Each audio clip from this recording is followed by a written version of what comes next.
ರಾಜ್ಯದಲ್ಲಿ ಬೇಸಿಗೆ ಆರ್ಭಟ ಜೋರಾಗಿದೆ. ಬಿರು ಬಿಸಿಲು ಜನರ ಮೈಯನ್ನು ಸುಡಿಸ್ತಾ ಇದೆ. ಸಾಕಷ್ಟು ಜಿಲ್ಲೆಗಳಲ್ಲಿ ಉಷ್ಣಾಂಶ ಹೆಚ್ಚಾಗ್ತಾ ಇದ್ದು ಜನರು ಮನೆಯಿಂದ ಹೊರಬರಕ್ಕೆ ಹಿಂದೇಟನ್ನು ಹಾಕ್ತಾ ಇದ್ದಾರೆ. ಹಾಗಾದರೆ ರಾಜ್ಯದ ಯಾವ ಜಿಲ್ಲೆಗಳಲ್ಲಿ ಹೀಟ್ ವೇವ್ ಜಾಸ್ತಿ ಆಗಿದೆ? ಈ ಕುರಿತ ರಿಪೋರ್ಟ್ ನಿಮ್ಮ ಮುಂದೆ.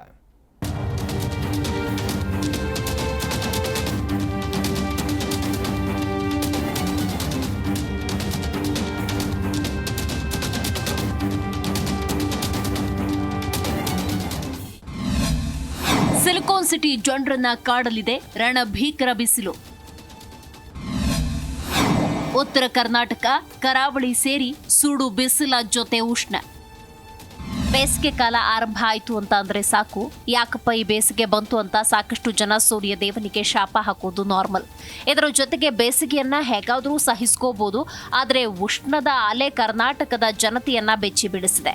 ಇದರಂತೆ ಈಗ ಹವಾಮಾನ ಇಲಾಖೆ ಕೂಡ ಇನ್ನಷ್ಟು ಬಿಸಿಲಿನ ತಾಪ ಹಾಗೂ ಉಷ್ಣ ಅಲೆ ಹೆಚ್ಚಾಗಲಿದೆ ಅನ್ನೋ ಸುಳಿವು ಕೊಟ್ಟಿದೆ. ಉದ್ಯಾನ ನಗರಿ ಕೂಲ್ ಸಿಟಿ ಖ್ಯಾತಿಯ ಬೆಂಗಳೂರಿನಲ್ಲಿ ಹವಾಮಾನ ಬದಲಾವಣೆಯಾಗಿದೆ. ಫೆಬ್ರವರಿ ಅಂತ್ಯ ಮತ್ತು ಮಾರ್ಚ್ ಮೊದಲ ವಾರದಲ್ಲಿಯೇ ನಗರದ ಉಷ್ಣಾಂಶದ ಏರಿಕೆಯಾಗಿದೆ. ಬೇಸಿಗೆಯಲ್ಲಿ ನಗರದಲ್ಲಿ ಉಷ್ಣಾಂಶ ಇನ್ನಷ್ಟು ಹೆಚ್ಚಾಗುವ ನಿರೀಕ್ಷೆ ಇದೆ. ನಗರದ ಜನ ನೀರು, ತಂಪಾದ ಪಾನೀಯಗಳ ಮೊರೆ ಹೋಗಿದ್ದಾರೆ.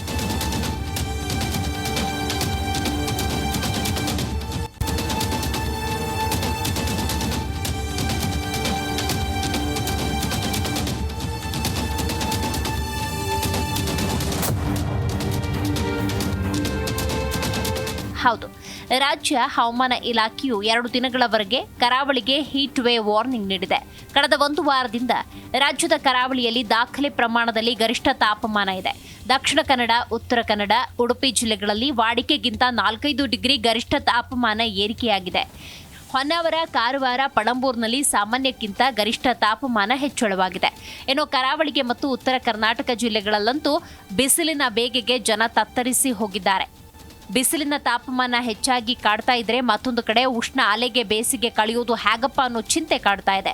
ಸದ್ಯ ಹವಾಮಾನ ಇಲಾಖೆ ಕರಾವಳಿಗೆ ಹೀಟ್ ವೇವ್ ವಾರ್ನಿಂಗ್ ಅನ್ನು ಕೊಟ್ಟಿದ್ದು ಆದಷ್ಟು ಮುಂಜಾಗ್ರತೆ ವಹಿಸುವಂತೆ ಹೇಳಿದೆ. ಇನ್ನು ಕರಾವಳಿಯಲ್ಲಿ ದಾಖಲಾದ ಉಷ್ಣಾಂಶದ ಅಂಕಿಅಂಶ ನೋಡೋದಾದ್ರೆ ಕರಾವಳಿ ಭಾಗದಲ್ಲಿ ಭಯಂಕರ ಉಷ್ಣಾಂಶ ಹೆಚ್ಚಾಗ್ತಾ ಇದ್ದು ಕಾರವಾರದಲ್ಲಿ 28.2 ಡಿಗ್ರಿ ಸೆಲ್ಸಿಯಸ್ ದಾಖಲಾದ್ರೆ, ಇತ್ತ ಹೊನ್ನಾವರದಲ್ಲಿ 26.6 ಡಿಗ್ರಿ ಸೆಲ್ಸಿಯಸ್, ಮಂಗಳೂರಿನಲ್ಲಿ 26.3 ಡಿಗ್ರಿ ಸೆಲ್ಸಿಯಸ್, ಪಣಂಬೂರಿನಲ್ಲಿ 26.7 ಡಿಗ್ರಿ ಸೆಲ್ಸಿಯಸ್ನಷ್ಟು ಉಷ್ಣಾಂಶ ದಾಖಲಾಗಿದೆ. ಇನ್ನು ಈ ರಣಭೀಕರ ಬಿಸಿಲಿಗೆ ಬೆಂಗಳೂರು ಹೊರತಾಗಿಲ್ಲ. ಸಿಲಿಕಾನ್ ಸಿಟಿಯಲ್ಲಿ ದಿನದಿಂದ ದಿನಕ್ಕೆ ಬಿಸಿಲಿನ ತಾಪ ಏರಿಕೆ ಆಗ್ತಾ ಇದ್ದು ಬಿಸಿಲಿನ ತಾಪ ತಾಳಲಾರದೆ ಸಿಲಿಕಾನ್ ಸಿಟಿ ಮಂದಿ ವಿಲ ಒದ್ದಾಡ್ತಾ ಇದ್ದಾರೆ. ಬೇಗ ಬೇಸಿಗೆ ಕಾಲ ಮುಗಿಲಿ ಅಂತ ಬೇಸರ ವ್ಯಕ್ತಪಡಿಸ್ತಾ ಇದ್ದಾರೆ. ಹಾಗೆ ಆರೋಗ್ಯ ಸಮಸ್ಯೆ ಆಗದ ರೀತಿ ಎಚ್ಚರಿಕೆಯಿಂದಿರುವಂತೆ ವೈದ್ಯರು ಕೂಡ ಸೂಚಿಸಿದ್ದಾರೆ.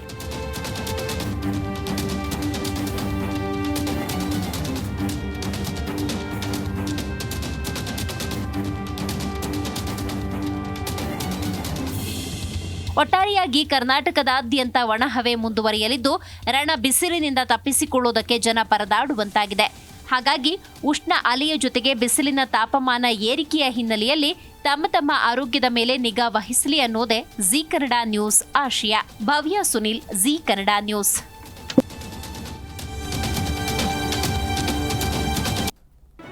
ಜಿ ಕನ್ನಡ ನ್ಯೂಸ್ ಈಗ ನಿಮ್ಮ ಮನೆಯಲ್ಲೇ ನೋಡಿ. ಎಲ್ಲ ಕೇಬಲ್ಗಳಲ್ಲಿ ಈಗ ಲಭ್ಯ. ನಿಮ್ಮ ನೆಚ್ಚಿನ ಜಿ ಕನ್ನಡ ನ್ಯೂಸ್ ಈಗ ಸನ್ ಡೈರೆಕ್ಟ್ ನಲ್ಲಿ number 292, Tata play number 1664, Jio TV number 1334, NXT digital number 30, in cable number 30, city networks 51, U digital number 162, GTPL number 17, Rockline telecommunications number 42, Shri Basaveshwara cable number 168, rural cable network 60, Vinayaka digital 57, Abhishek cable 821, city channel 53, Siddeshwara cable network 57, ವಿ4 digital infotech 628, Surya digital networks 53, Gajanan digital number 836, Malnad infotech private limited number 56, Metrocast number 830, victory digital number 167ರಲ್ಲಿ ನೋಡಿ ಆನಂದಿಸಿ.